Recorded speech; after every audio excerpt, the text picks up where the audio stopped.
एक और बड़ी खबर आपको दे रहे हैं। नशे के खिलाफ पुलिस ने की बड़ी कार्रवाई। घर से भारी मात्रा में नशे का सामान बरामद हुआ है। पुलिस ने गांजा बरामद किया है, डोडा पोस्त बरामद किया है, अफीम बरामद किया है।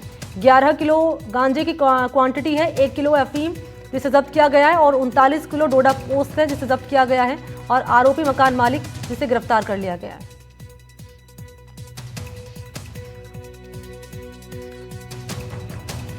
तो नशे के खिलाफ पुलिस का एक्शन सामने आया। सीकर से खबर है, ये घर से भारी मात्रा में नशे का सामान मिला है और मकान मालिक जिसे गिरफ्तार कर लिया गया है।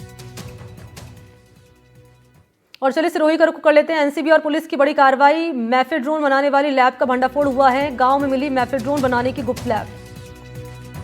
मास्टरमाइंड समेत 5 लोगों को गिरफ्तार कर लिया गया है। लगातार कार्रवाई टीम की ओर से की जा रही थी और आपको जानकारी दें कि मौके से करीब 40 करोड़ के केमिकल जब्त हुए हैं। धनत्राई गांव में मैफेड्रोन बनाने की यह लैब जो कि संचालित हो रही थी। और जरा आप जाने मैफेड्रोन होता क्या है। देखिए, हेरोइन और कोकीन से भी ज्यादा नशीला होता है ये। म्याऊ म्याऊ कोड नेम से भी इसे जाना जाता है। पौधों के लिए सिंथेटिक खाद है ये। कोकीन और हेरोइन दोनों से बहुत ही सस्ता ये होता है। अब कैसे पकड़ा गया वो भी जान लीजिए। पुलिस को महीनों से इंफॉर्मेशन मिल रही थी। NCORD बैठक कर छापे पर रणनीति बनाई गई।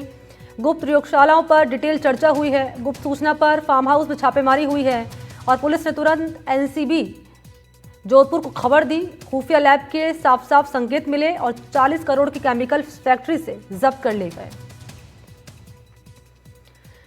सहयोगी कोमल के पास चलते हैं, ज्यादा जानकारी लिए इस वक्त हमारे साथ मौजूद हैं। कोमल, मैफेड्रोन बनाने वाली लैब का भंडाफोड़ हुआ, एक बड़ी कार्रवाई को अंजाम दिया गया। जरा बताएं अब तक ताजा इनपुट क्या मिल पा रहे हैं इस कार्रवाई को लेकर और के बड़े खुलासे।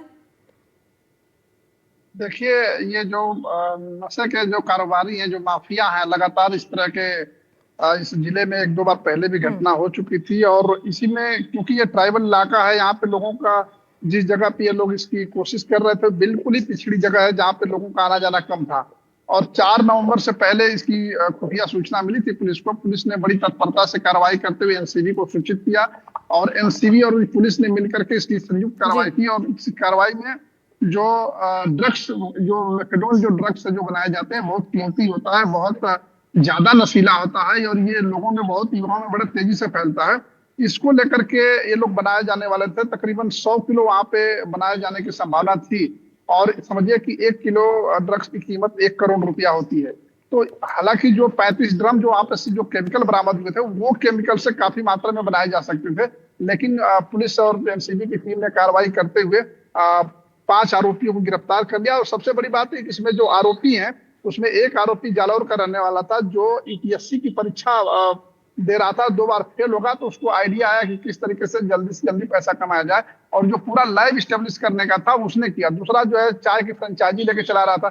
इस तरीके से कोई उसमें ड्रग स्मगलर था, कोई केमिकल सप्लायर था, कोई तमाम जो उसमें के अलग अलग लोगों की टीम बना के इस लड़के ने पूरी टीम खड़ी की और टीम खड़ी करके इसको अंजाम देना चाहता था। लेकिन उसके पहले पुलिस को, एनसीबी को भनक लग गई और एक बड़ा कारोबार का भंडाफोड़ हो गया। अदरवाइज इससे बहुत नुकसान हो सकता था, लाखों युवाओं की जान जा सकती थी।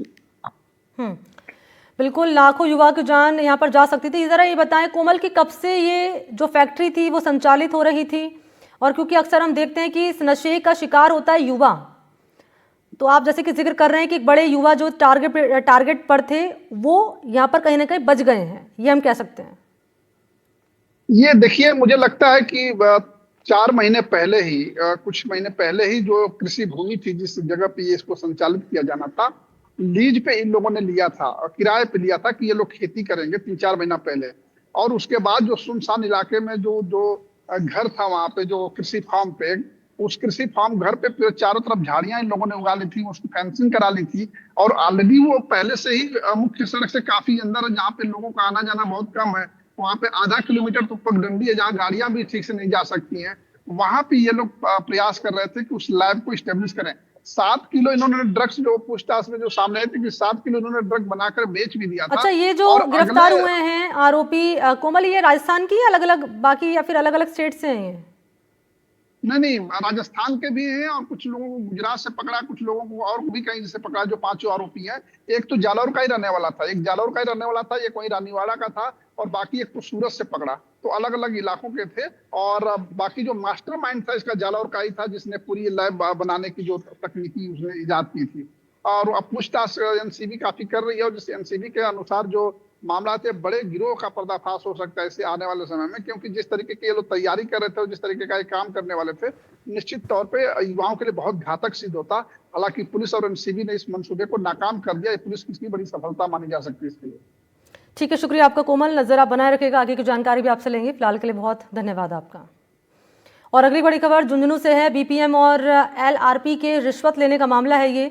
और अपडेट ये है कि एसीबी का दोनों कर्मचारियों पर बड़ा एक्शन यहां पर सामने आया। दोनों की नौकरियों पर तलवार लटकी हुई है। एलआरपी को बर्खास्त करने की प्रक्रिया शुरू हो चली है। और आपको जानकारी दें कि बीपीएम की सेवा बर्खास्तगी के लिए पत्र लिखा जाएगा। 20,000 रुपए की रिश्वत लेते हुए गिरफ्तार यहां पर हुए थे। तो ये बड़ी कार्रवाई जिसे अंजाम दिया गया है। जो हमारी सीआरपी है, उसका नाम आशा है, उसने शिकायत की थी, तो उसको लेकर हमने कह दिया था। उसके पेमेंट के लिए हमारे पास में इन्होंने सोमवार को ये मैसेज भेजा था कि सर पेमेंट हो गया। तो उसके लिए मैंने मेरी यहाँ टीम को कह भी दिया था कि भाई आप जाइए फील्ड में व्यक्तिगत रूप से चेक कीजिए क्या वास्तव में पेमेंट हो चुका है। उससे पहले ये इंसिडेंट हो गई। अभी भी हम उसका मालूम करेंगे कि वास्तव में उसका कितना महीने का पेमेंट ड्यू था और इन्होंने पेमेंट कितना किया। क्योंकि वो जो जिस तरह से अखबारों में जो हमारा न्यूज प्राप्त हुई है उसमें ये लिखा जा रहा है कि 9 महीने से पेमेंट ड्यू था, जबकि बच्ची है उसने अपनी जो शिकायत की तो उसने 4 महीने का बताया था। तो कहीं ऐसा तो नहीं कि उसने एक्सेस पेमेंट देकर ही कोई इस तरह का अनड्यू एडवांटेज देकर उसका लाभ लेने की कोशिश की हो। तो वही हम उसका जांच करवा रहे हैं।